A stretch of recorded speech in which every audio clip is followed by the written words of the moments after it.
Okay, good day everyone. This is Diasetro and I'm here with Showcase Tolu and Sepe. You're most welcome to the live stream section today. It's nice having you on board, and it's gonna be interesting. Yeah.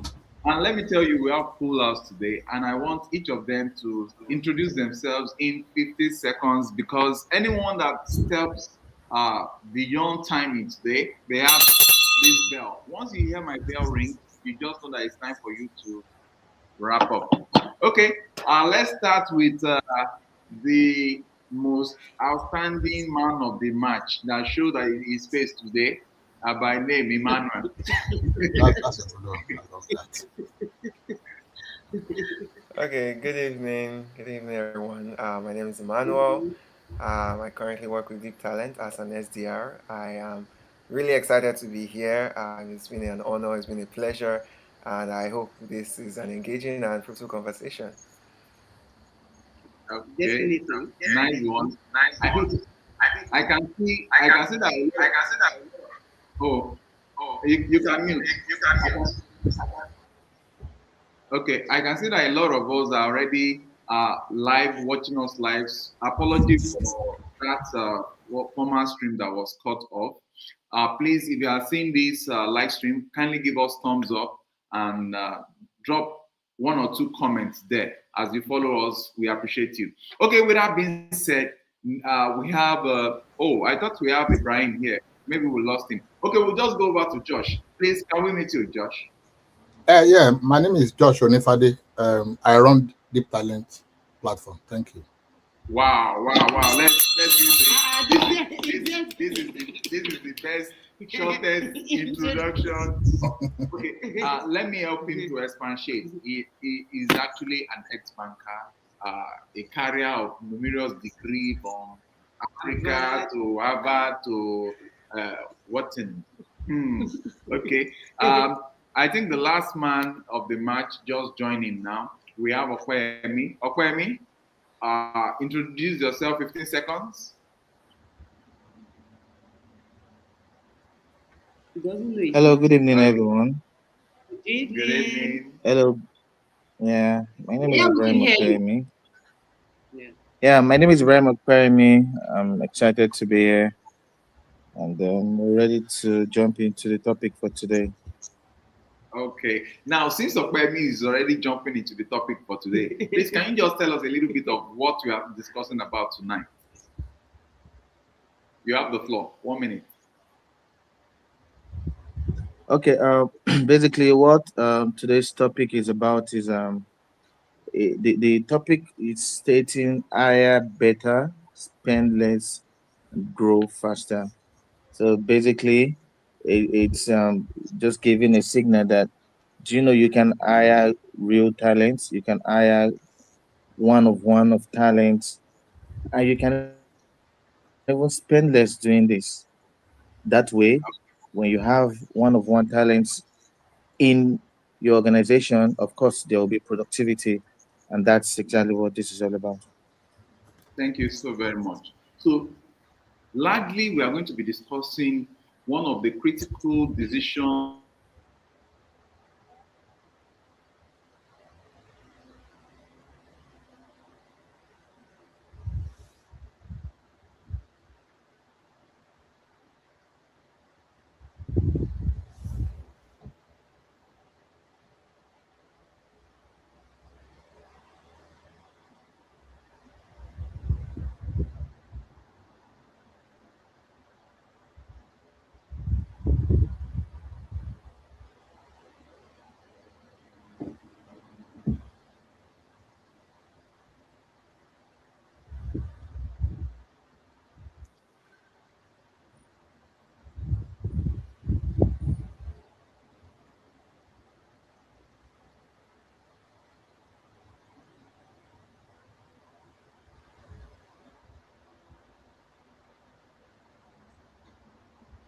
I think it's the network from their network, I guess. Yeah, it's on their end. I'm messaging them on the Let, group. let me call them.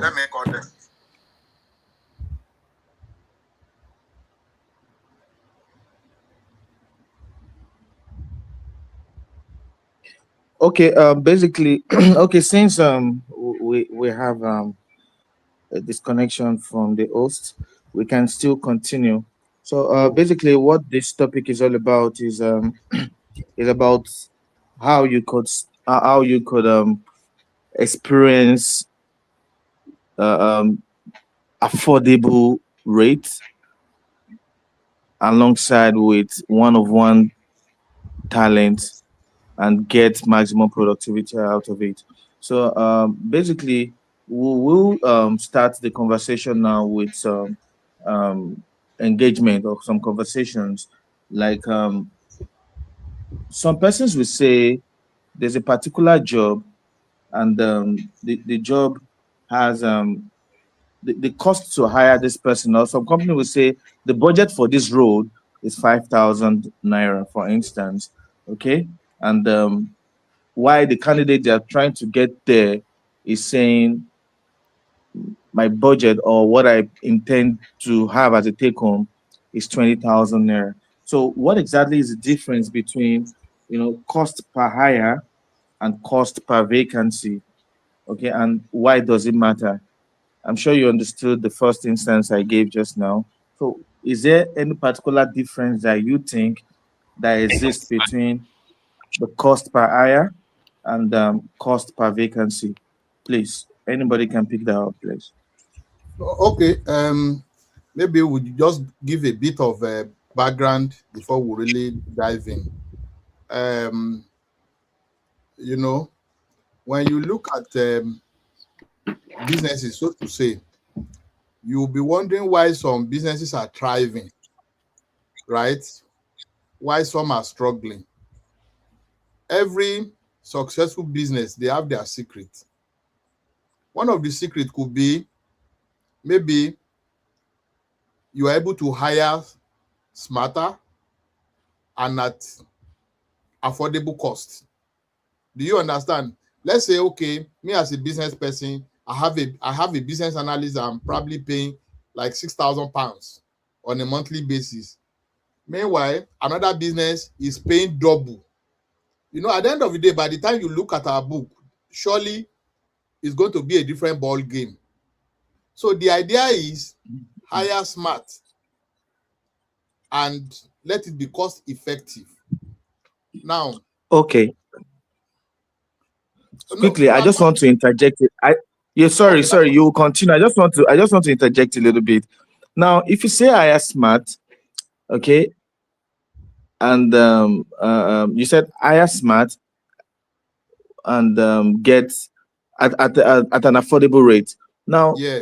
there's this saying that states Hire that better, hire anything that smart, comes spend less, affordable, grow faster. yes. So there's this saying that states that anything that comes, I don't want to use the word cheap, but anything that comes affordable might not be the best. Is that saying correct? Does it Very, exist? very, very. In fact, that is going to be part of what we are going to deliberate on today.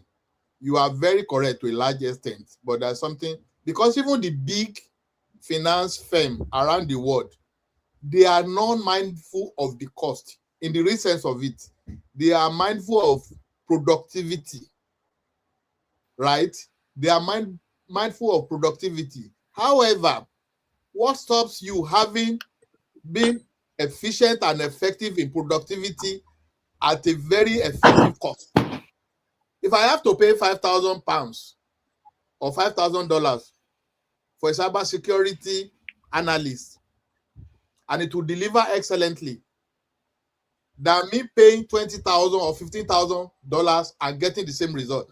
What we are saying is about, of course, it's a question of the jurisdiction where you are getting your hires. And that is part of what Deep Talent is trying to sort out. We have said it over and over that the best talent does not mean that it's in New York. Does not mean that the best of the best, the brightest of the brightest, is in Houston. The best of the best could even be in Harare. It could even be in maybe Port Harcourt in Nigeria. So what about the idea of if you're able to hire remotely at a lesser price and you get the best of the best, rather than saying it's not about the cost. If you hire, the lesser you pay, the lesser you pay, the lower quality you get. Apayemi, that was the idea you were saying. But the truth of the Yeah. matter, but the truth, yes, you are right. You are right. Like I said, most businesses, especially top end, like the Alphabet, the Google of this world, the Tesla, the SpaceX, so to say, you will say it's not about the cost, and they pay very well, they pay that. But what we are saying is that you could get a smarter hire at very effective costs, and they will deliver excellently. But I agree with you that you don't necessarily need to pay too less and go and get inferior hire, because it's possible. But what we are saying is that if you're able to break the barrier, what I mean is that because there are a lot of talents in the global south, that's a result of maybe visa war, immigration laws, they cannot move, right? So Okay. they cannot move to where they can be seen, or where they can be easily hired. That does not Mm, mean that they are not good. That does not mean that they that's cannot perform excellently.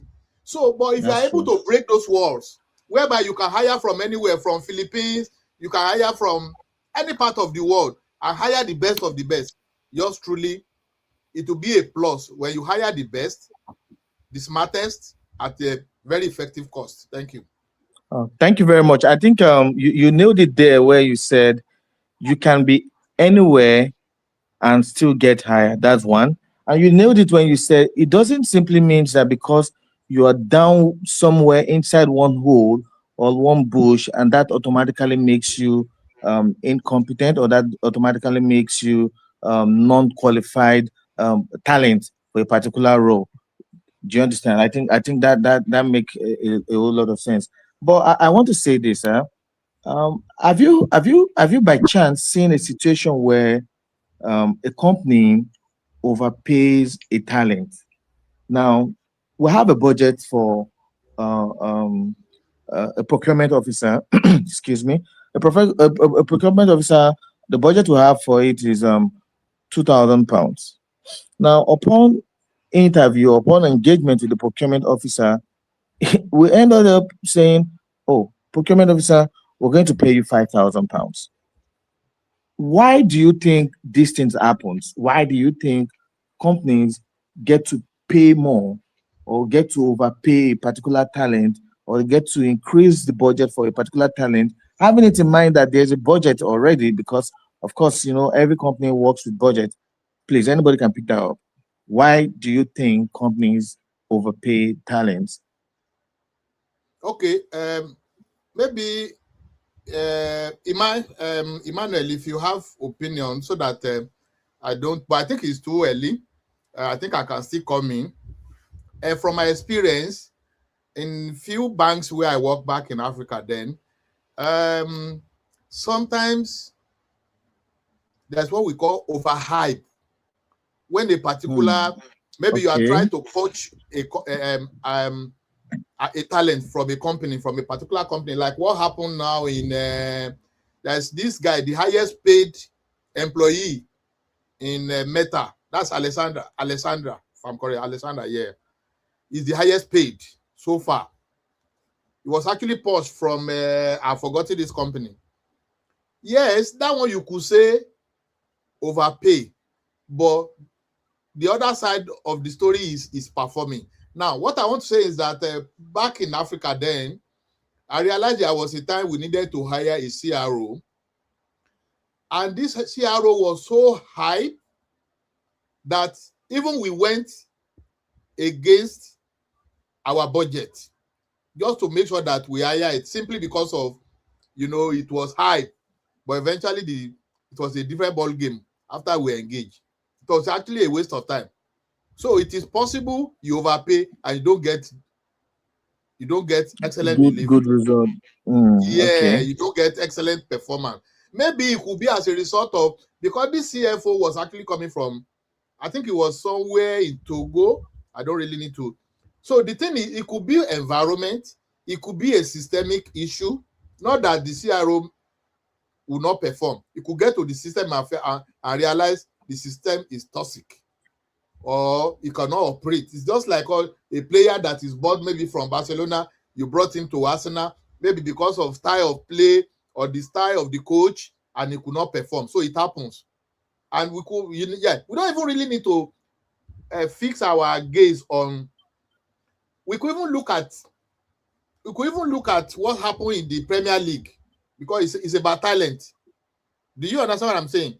It's a Yeah. player footballer. It's about talent. So it happens whereby a particular talent is overhyped, and you pay so much and you don't get what is expected, and you don't get the result. Like part of what we'll be discussing is it's not about the task. It's about you hire simply because you want the overall performance, not just for somebody who come and perform the task. I do this, I do that. You hire to affect positively the bottom line, not just you hire for someone to come and perform a basic task. Thank you. Thank you very much. Emmanuel, do you have a contrary opinion to this? Okay.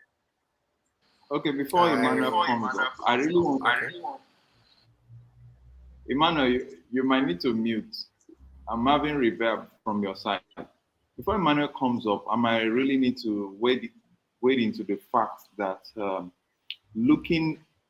spending much time tonight looking at how smart CEOs build high performance finance and tech teams without overpaying is such that we are not just talking about cheap labor, we are talking about comparative advantage in minimizing the setup cost of running a business. And this can only be achieved whereby, what's it called? A business owner is seeing the opportunity of getting the best of the best to work to work in his team at a comparative advantageous pricing. That's what we are talking of now.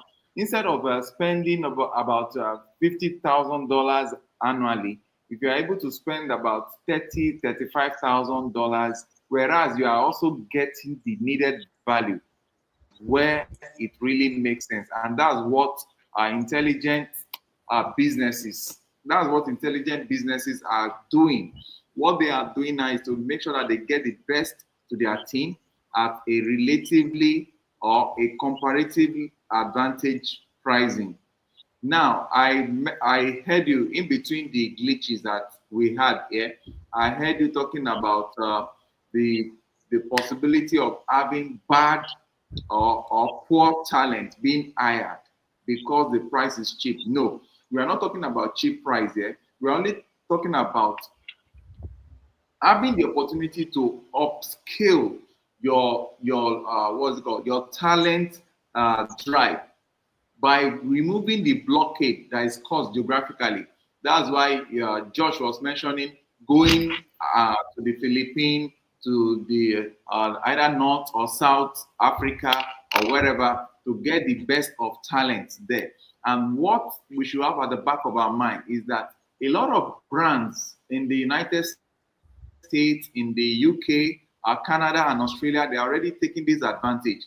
They are not limiting themselves to their immediate environment where the cost of getting the best of talent has already gone up, not because the skill is different from what you will have in other parts of the world, but because the standard of living in that immediate environment is already too high. And that might be a killer dose for new businesses that are coming up. And that is where I find the business model of Josh with respect to Deep Talent platform a very, very interesting one, because you are promising our followers, you are promising those that are watching this stream that you can actually get them in, intelligent talent, well-skilled talent at a lesser comparative pricing.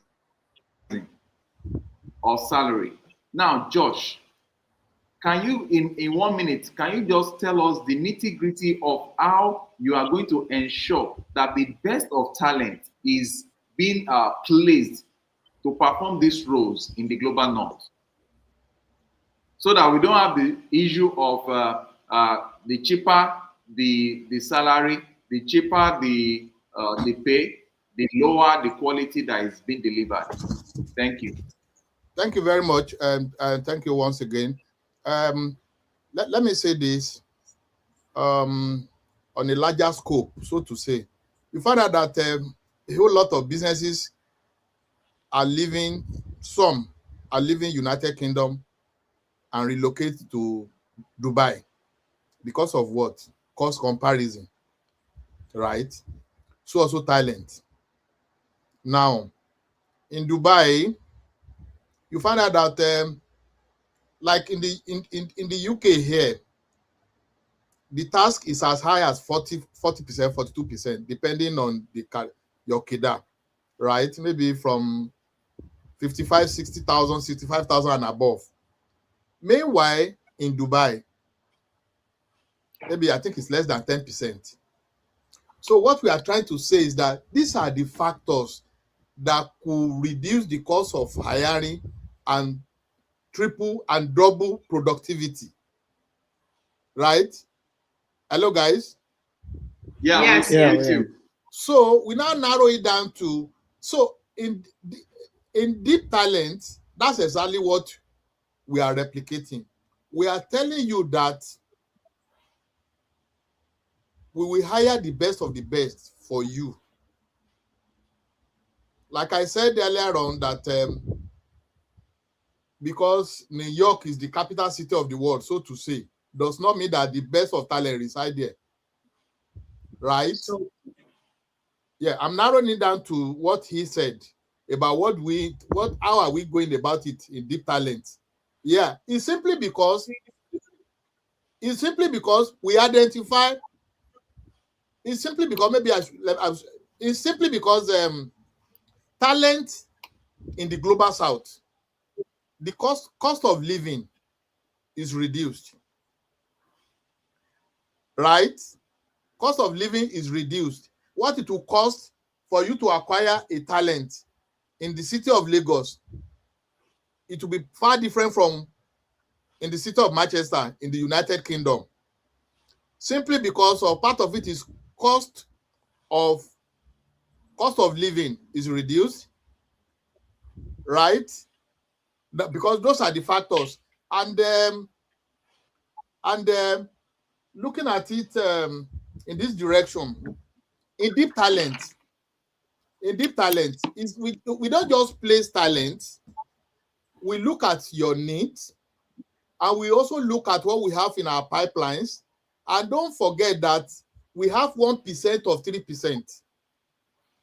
These are professionals that are well vetted, and they're highly credentialed, and they're also very experienced, right?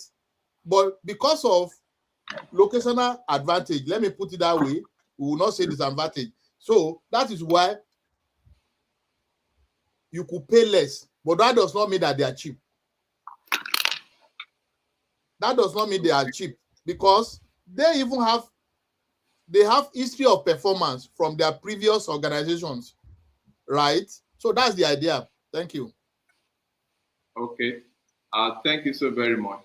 Now, the next question is, how should culture fit be reinterpreted for modern hiring? okay, But, I think I'll go. okay. Okay, I think I'll go with that. So when we're talking about culture fit, we're not just talking about the cultural contribution in terms of this talent fits into our culture, blends into our culture, but we're actually talking about what does this talent brings on board. This new hire, what in terms of our culture, is not just that the talent feels familiar with our culture. Is the talent going to bring any additional thing that will stretch our main culture, that will complement and also what expatiate and enlarge our main culture, that it actually achieves more in the long run, not just in the short run. So whereby we have talents that just fit into the culture, like they just come, and when you say, this is our culture, they just say, they try to blend with it. Okay, it's honesty, is this, is that. They don't complement, they don't bring in their own ideas, they don't bring in things that will help us grow better in the long run.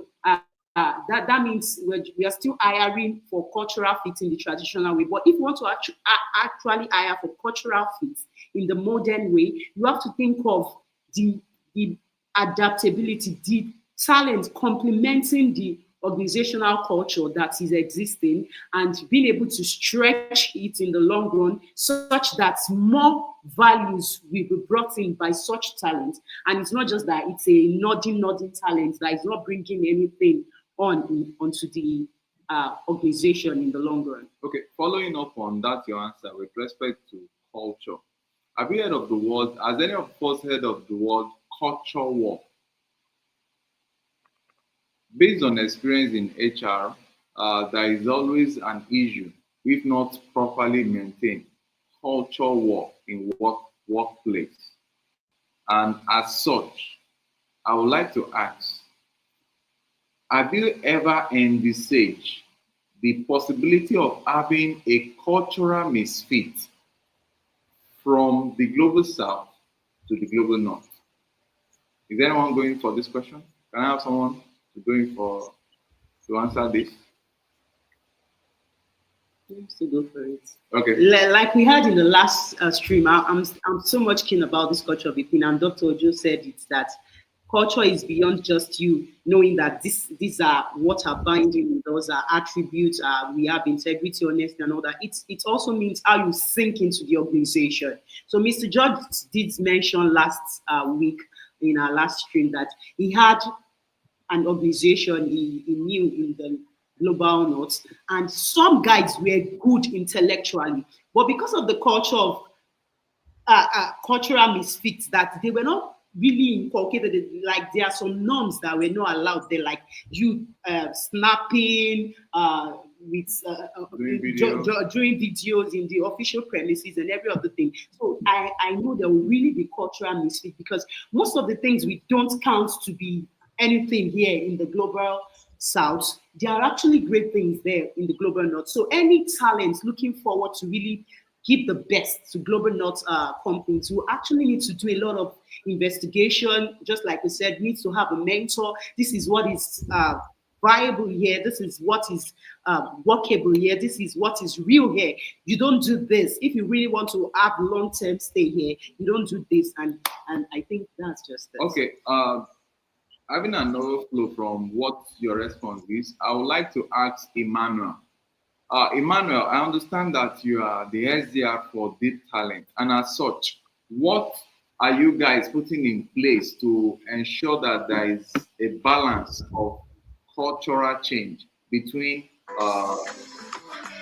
the talent you are employing from the what's it called, the global south, that are going to the global north with a different culture?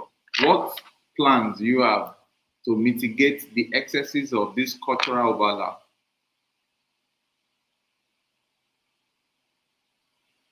Is Emmanuel there? You are not. You can unmute, please.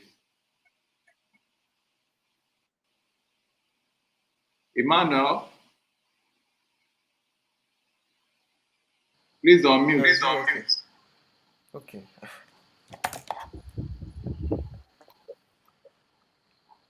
Okay. Sorry, can you hear me?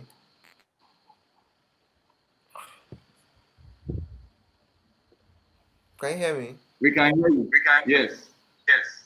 Okay, sorry. Can you just go the question? My network keeps glitching me, so it keeps breaking and continuing.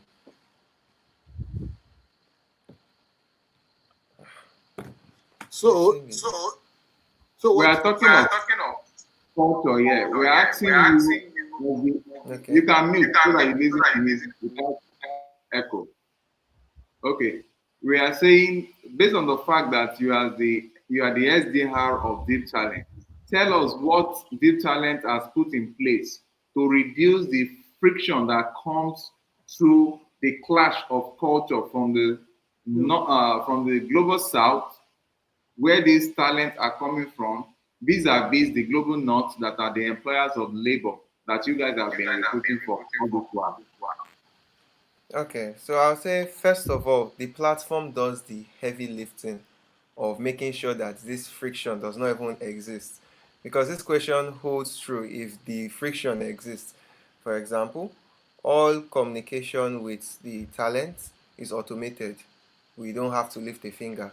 The welcoming them to the platform, when they've gone through with their interview, when they've been assessed, everything is automated. Up to when we click that they have been placed, everything is automated. And even our responses to um, the um, the organizations, the SMEs, the clients, they have their own section where if we want to type a message, there's a button there, we just press it and go. The platform does the heavy lifting of smoothing out communications between the talent and the client. So any other thing is usually an addendum on our part to just for additional information. So I'll say that's the heavy one that the platform does for us. Let me make it clear. Maybe you didn't get me. You can mute yourself. Maybe you didn't get my question clear. I'm not talking about your job process now. I'm talking about the fact that Integration you are of done with your job process. You are you have they've succeeded to pass through your channels of scrutiny and the likes, and they have been placed. What plan do you, as Deep Talent, have in place to reduce the culture clash between the talent you are supplying from the global south to the employees in the global north? Okay, you want to say something? Yes, let me help start with. I think Deep Talents operates a retainer-based, what's it called? Model. So in this, we don't just place talents and we go away.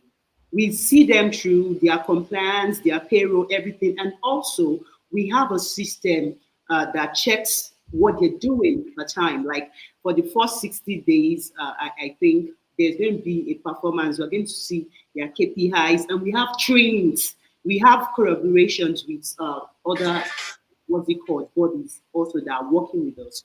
We are going to be putting this talent through various trainings. So we're going to make them know that this is what is working here, this is not doable here, and this is not doable. So we're definitely going to put them through. It's not just that we place them and we leave them. So I think that answers your question. Okay. okay. Any addition from Josh? Okay, yeah. Though we had a bit of this last week, and part of what we incorporated or what we do is also mentoring. But the starting point is actually to orientate them into the system, right? I don't want to use the blanket training of it. Of course, we'll train, and that's what we call simulation, because like you are working for a company that is based in Seattle, that is in the US, while you are in Harare, and probably you've not been there before, but you have the competence. But when we are talking about culture is everything, and it's different from one organization to the other. So part of what we do is to mentor. We attach them to, because we have we have just put that structure in place, whereby we have mentors in different parts of the world, whereby some of these talents are directly attached to different mentors who will continually guiding them. That's one. Then also we also create. Hello guys, can you hear me? Very well. Yes, please. Okay, so that is it. In terms of making sure that they are fit into the culture of the company in the global north that just hire them, we make sure that we have an interaction with the hirer, that's the business, because we understand their culture, and we train our talent so that they will understand how to structure themselves into that culture and perform excellently well. And another thing I want to mention is that in this part of the world, which is different from most of global south, in the global north, they have CCTV almost everywhere in their workplace, except maybe some critical area. But a lot of our people, they are not aware. That culture is strange to them. Yeah, I don't want to cite some examples that a whole lot of people they have witnessed that is very terrible, because they are not conscious that people are watching them, they are live this thing. So it's part of a culture. So we try to train, we create a simulation whereby this is how the real life it is, where you are working. We attach them to mentors. We are also going all our way to make them, because from time to time, that's part of what we want to be doing now. We need to take them, okay, it could be in batch, whereby we take them to Dubai, we go take them to New York, right? Especially for some of those that have not traveled, but they are working for. Do you understand what I'm trying to say now? Very well, sir. Yeah. So those are the systems we put in place, and we are still improving it to make sure that culture shock does not impact negatively on our talent and the overall performance of the company they are working for. Because culture is everything. Even within a particular enclave, let's even say even in South Africa, you will find out that culture is different from one company to the other. So also from one country to the other, from one region to the other. Since we are playing globally, the idea is to make sure that our talent, wherever we place them, they perform excellently well, they fit excellently into the culture. So it's that culture of training and retraining is very important. Create a simulation, right? Mentoring. I'm just stating it again. And also from time to time we'll be like more or less, they used to call it excursion, whereby you take a particular batch, just okay, for this summer we'll be in Dubai, then we go to China and all that, just to make sure that they blend very well, they fit into the culture, the hirer is happy, because yours truly, the world is extremely imbalanced. There are a lot of loads and loads of talent from global south. Meanwhile, in the global north, they are begging for spaces. So how do we solve this problem? How do we, in this part of global north, some employer or they still believe that hiring from Africa, hiring from Philippines, hiring from Indians, they still believe that how are they going to fit into their system? So, and that's what the deep talent is trying to make sure that that culture fit is achieved. The hirer is happy, and the talent, they are also happy. So we create a balanced world. Thank you. Okay, thank you so very much, sir. So, to the team, my next will be, why is adaptability more important than current technical skill in a fast-moving field? Okay. Who wants to go first? Okay, I think I want to go first on this.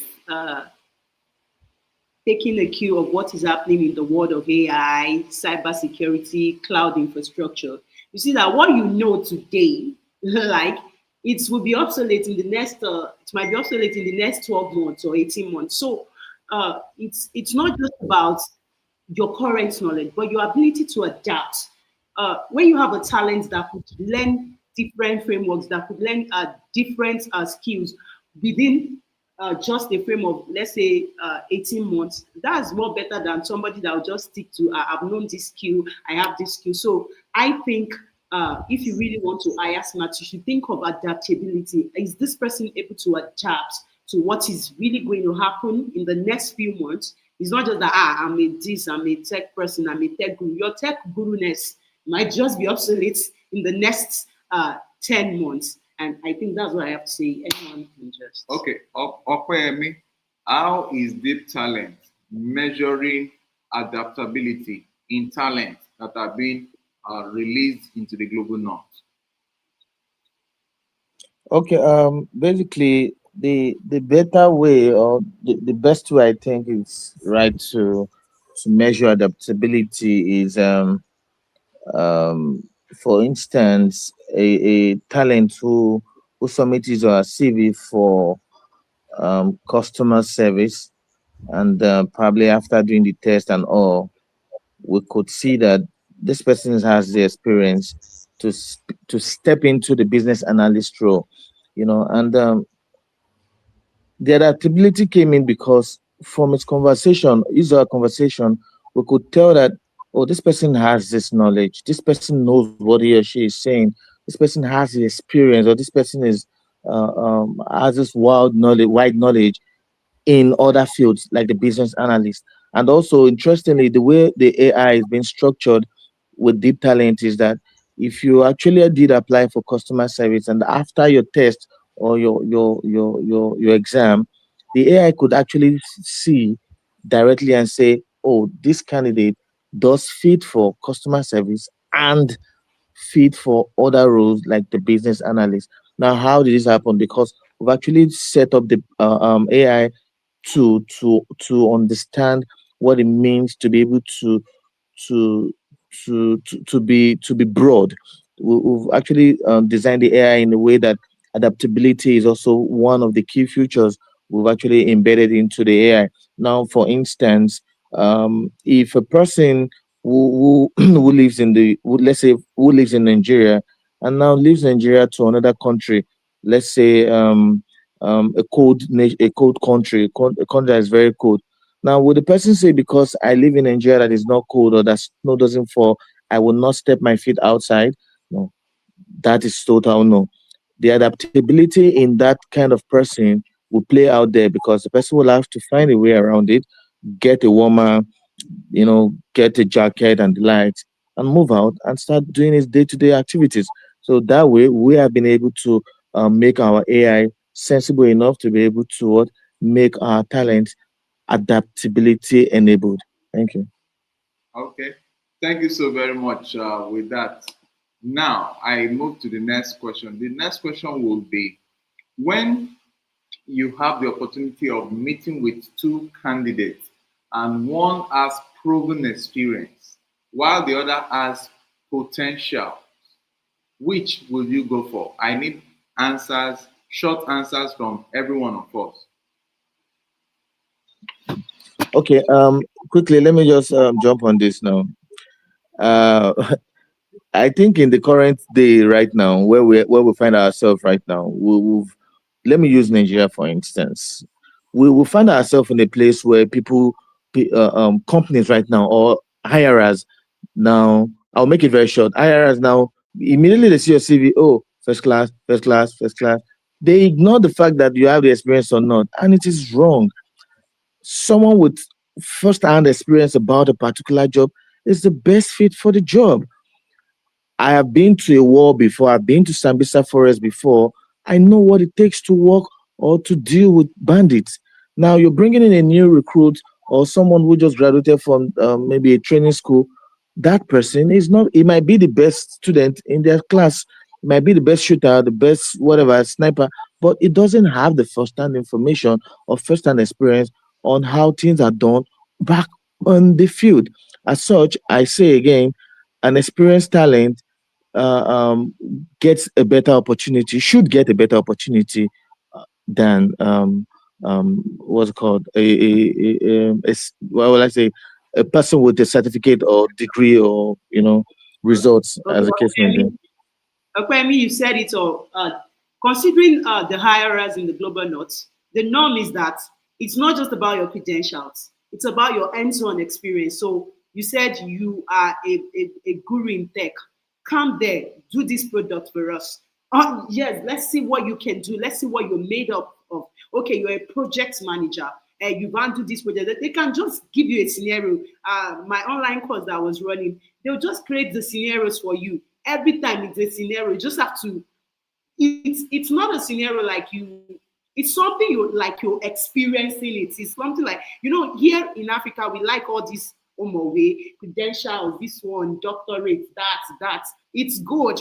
They also do that, but they just don't believe in that. They believe in what you can actually do. So if eventually you don't even have such credentials, but you can perform. I think Elon Musk the other day, one of his subordinates, he was trying to achieve a task, and his subordinate now told him that you can actually do it this way. Wow, he said, I never knew that. So it's not about who says it, but who knows the fastest way to achieve the best of results. And he went with his way. He said, yes, this yours is the best, and we're going to go with it. And I think that's how they reason over there. Yeah. Okay.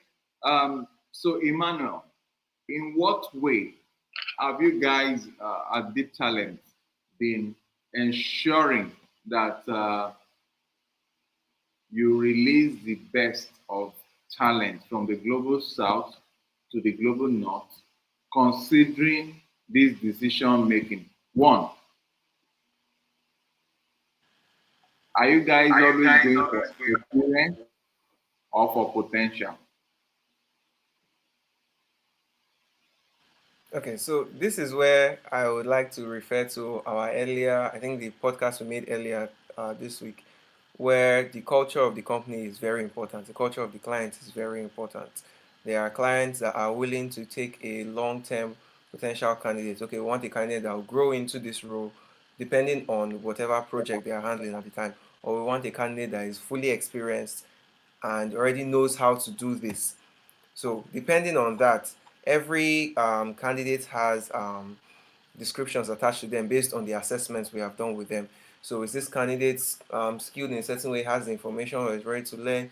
The platform has its way of giving assessments after their interviews to each and every of the candidates, so that when it's time to be placed and we understand the client's needs, that okay, we want somebody that is fully experienced in this role, has first-hand experience, has grounded experience and the knowledge to to operate in this role, then we know, okay, this candidate is the right person for you, this talent is the right person for you. But if it's somebody that, okay, we are running a project, to take a time, we want somebody that will grow into the system, grow into the structure, help us build the systems from the ground up. They don't have to have full-on experience, but as long as they have the information and they have the potential to learn and the right mindset, we're fine with that. Then from our assessments, we know, okay, this person is the right person for you. So those assessments with the information given from both the platform and then ourselves help us build candidate profiles that are well-rounded enough to fit, or to know who should be placed where. Let me just put it that way. Okay. Uh, if Josh is there, Mhm. okay, Josh is not there. Okay, let me quickly state from what I learned from what I decipher from what you just said now.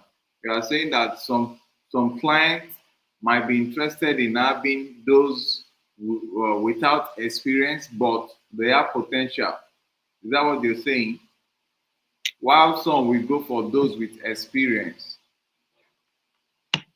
Yes, it Emmanuel. all depends. It all depends on the culture of the company and their current needs at the time, whatever projects they are handling and all the likes. Okay. But if I will be the one employing, I would have preferred someone with experience, because potential, most of the time, potential cannot easily be be verified until the person gets on to perform the task, and you discover that the potential is never enough. It's always good to have people with experience, and that's one thing that attracted me to you guys at Deep Talent, because you largely have a pool of experienced candidates, otherwise called talent. Okay, now this question is to uh, Akpayemi. What does effective workforce planning actually look like in practice? You can unmute. Okay. An effective workforce. It's simple. Okay, and it boils down to proper planning or proper arrangement. You know, when it comes to when it comes to workforce. Now here at Deep Talent platform, we have it all structured out. Okay, we have this. I can say for free, we have the best planning when it comes to talent allocation, and we will have the best plan when it comes to talent assigning to assigning of talents rather to clients. Now, how did we come about this? We came about this by doing our due diligence when it comes to filtering the one of one of the talents that we require. We came about this by ensuring that our vetting is top notch and our vetting is is done by well programmed AI. Now, with all of this in place, I can say for free again that our workforce is well planned and well strategized. Okay, thank you very much, Opemi. To add to that, I think it's an holistic planning that we have in Deep Talents. It's not just that, okay, you're recruiting for the role immediately. We plan 12 to 24 months ahead. So there's always what is called succession planning. You know, the roles you're recruiting for, compliance, accountants, risk managers, these are roles that they don't play with in the world, not even in the global, not anywhere, because they are very important to the viability and success of your business. So in this, we tend to make sure that we have succession planning on ground for all that we do at Deep Talent. That means, okay. Simon, um, sorry, I have to cut in because I have some questions here that needs to be answered, and we need to bring this stream to a close. The first of such questions is why should SMEs stop insisting on local in-office hiring for technical and finance roles? Why should SMEs in the global north stop insisting that they want to locally source for talent around their immediate environment for these two critical roles, finance and technical? Okay, Emmanuel, can you rescue the team out of this question? Well, I'd say the answer is simple and is the cost of hiring and cost of vacancy. When you are searching locally, the time it will take, the opportunities that are being missed, the workflows that the opportunities that are not even being attended to, the things that are in lag, all these things add up eventually. And just because the cost is not written in figures, does not mean it's not happening to the business or the organization. But when it is sourced globally or remotely, you will not suffer. All you will suffer is the cost per hire. And in cases where you are using something like using a platform like Deep Talent platform, for example, where you get a marked up price for these same professionals that are equally as capable, you will save both the time, the resources, and your business as a whole. So I think generally the cost per hire and the cost per vacancy, these are two major reasons why. Yes. And again, the strongest, okay, maybe Manuel actually. Thank you, Manuel. Again, the strongest or the best of AI engineers or prompt engineering candidate talents, cloud infrastructural talents, financial talents, they don't just exist in the global north. There are so many now. In fact, there is this stealing factor in the global north, whereas we have lots of them credentialed talents here in the global south. And I think those SMEs should think global south and come to talent. Okay. Although I might have more questions next time that we'll need to talk about around this, but I will just allow you guys on this. But the next question is what's wrong with traditional whiteboard style of technical interview? Is there anything wrong about it? Um, how do you think?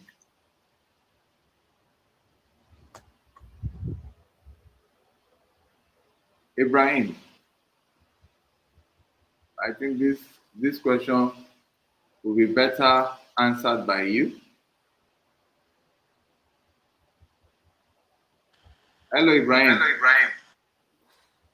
You can unmute. Okay, if I it's not don't. again. Oh, I don't think he's George, are you available. there? Okay. Over to you, Over Josh. to you, Josh. Okay, yeah.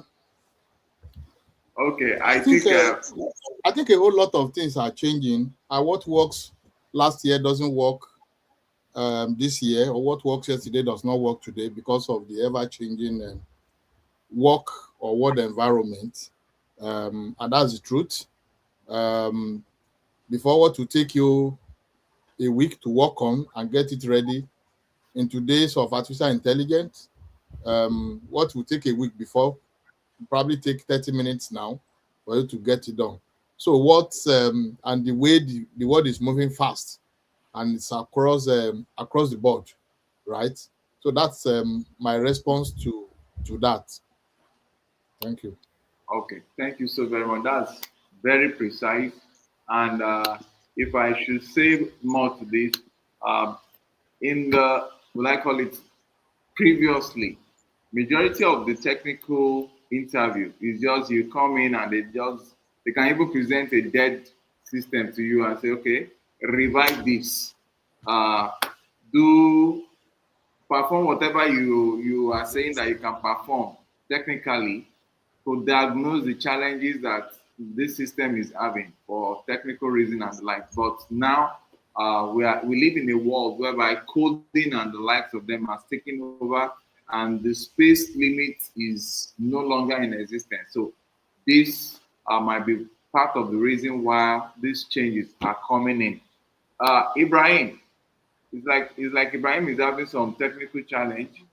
Now, what are the 5 levers CEOs can pull to reduce hiring costs without sacrificing quality?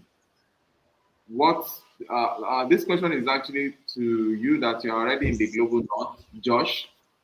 So, as a CEO yourself, what are the 5 levers that you believe that CEOs can pull to reduce the hiring costs without sacrificing the quality of the talent that works on their team?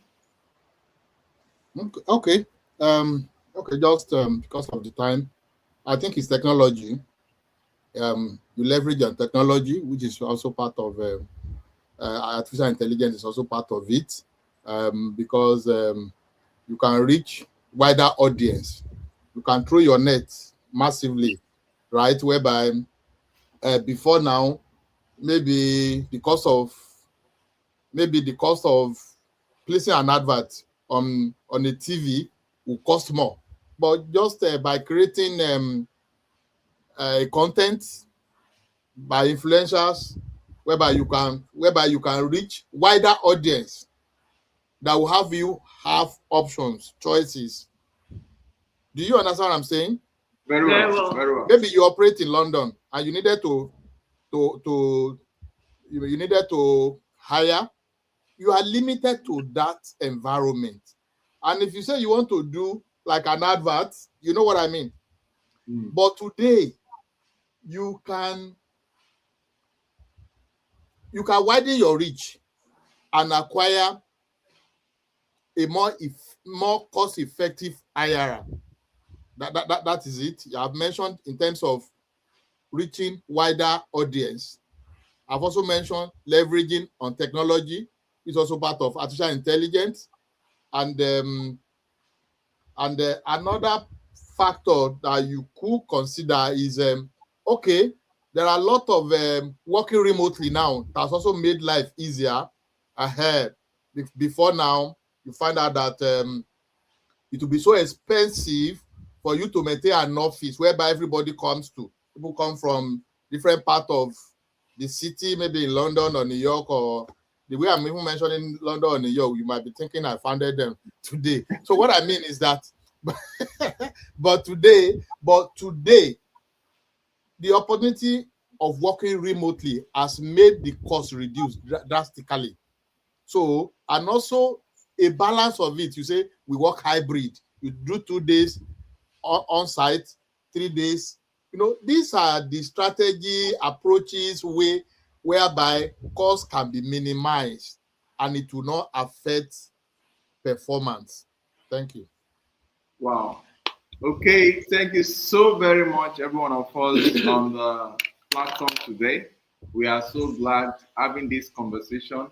And if you are out there, you are an investor, you are a business owner, uh, and you're right there in the global north, this podcast is actually attending to one of the greatest headache you might be having, which is what?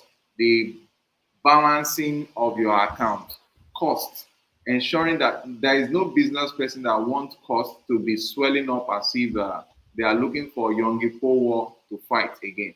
Now, if you do not have the mindset of reducing your costs will definitely have the mindset of reducing your profit. So you just have to look for how to ensure that your cost is minimized. And as such, you have deep talent there operating globally to bring the best of talent from the global south to work for you remotely so that you do not even have to worry about a whole lot because a whole lot of costs are attached to physical engagement of staff. You talk of resumption space, you talk of power, you talk of comfort, sitting, a whole lot, data, a whole lot are attached to it, and even security of the. You are more exposed to someone reporting to the office every day and is flying a road that is prone to accident and the like. So you are more exposed to some unforeseen, unplanned costs. You understand? But when it comes to handling these roles remotely, I think, I believe rather, that deep talent is there to help fulfill that dream for you. So if you're an IRA out there and you're looking for the best of talent from the global south, kindly reach out to Deep Talent at www.deeptalentplatform.com. Okay, I will quickly type that while every one of us give us your parting message tonight. Okay, let's start from Toluwani. What's your parting word tonight? Okay. I say the best of talent exists not within your geographical location.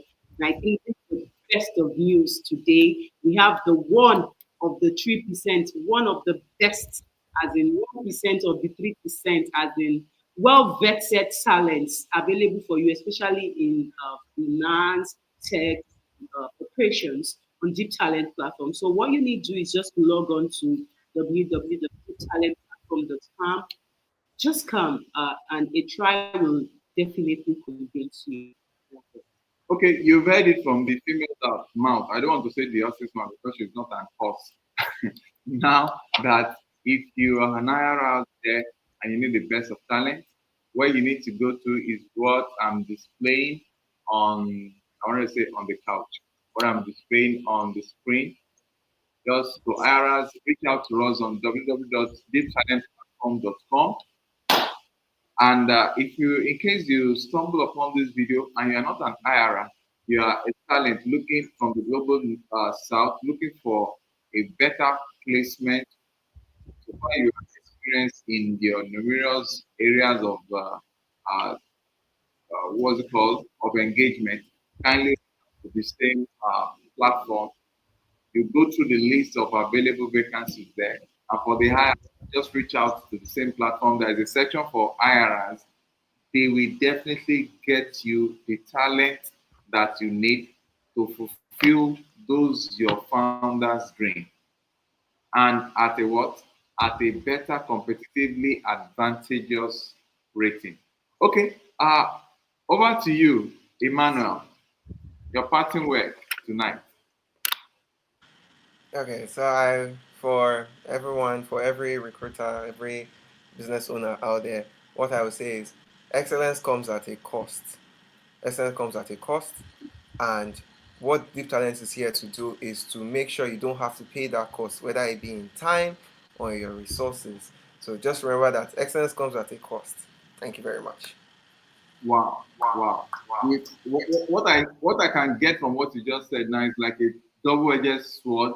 Excellence comes at a cost. That deep talent is going to help them to what? To filter out cheap quality kind of talent and also provide to them the quality talent at a discounted amount, not neglecting the space for what? For quality delivery. Okay, that's a fantastic one. Now let's move over to Josh. Okay, Your quickly. parting word. Okay, quickly. I was listening to a podcast yesterday when Elon Musk was talking in 2013 why he set up SpaceX, and he said he want to Would have move. loved your videos to be Mm. on, no, sir. Your video is Oh, off. wow. Yeah, I'm preparing for another meeting. I've just changed my outlook, so to say. Okay. Okay, okay, quickly. So it was saying that was 2013. It was saying the reason why he founded SpaceX that in 10 years he want to move close to 1 million to the max, you know, and the reason is that if anything happen on the earth, at least we'll still preserve some people. It's funny. Yeah, it's funny. And that's what is driving us in deep talent. Deep talent is not just a job board alone, it's actually a complete infrastructure that will change the way human capital is being treated. Right. Whereby we make sure that it's going to be, or what we are building is not just a job board, but an operating system for human capital around the world. Right? So beyond hiring, which is like foot at the door, like an entry point, and we have told you the nature of deep talent in terms of it's not just about cheaper labor, but efficient, effective, that will assist you to achieve your overall organizational goal, right? But beyond that, we're also building a complete infrastructure. Thank you, guys. Oh, thank you so very much. And on behalf of everybody that has spoken, my parting word is thank you so very much. It's nice having every one of you on board. Watch out every Thursday. We come up here on Deep Talent platform to tell you the latest opportunity that lies within the job space, the hirers, the talent that are seeking for opportunities, and employment, global employment opportunities across the globe. If you are interested in this, just sign up with us. Just go on the platform www.deeptalentplatform.com and you get the best exposure. And on this channel, don't forget to subscribe, give us thumbs up, Yes. like and share our Yeah. videos so that you have the opportunity to soar into any transactional. I'm beginning to speak some. I'm beginning to speak very high this time because I need to go and have some sleep. Okay. Thank you so very much. See Yes. every one of us next Love Thursday. you. Bye bye. Bye-bye.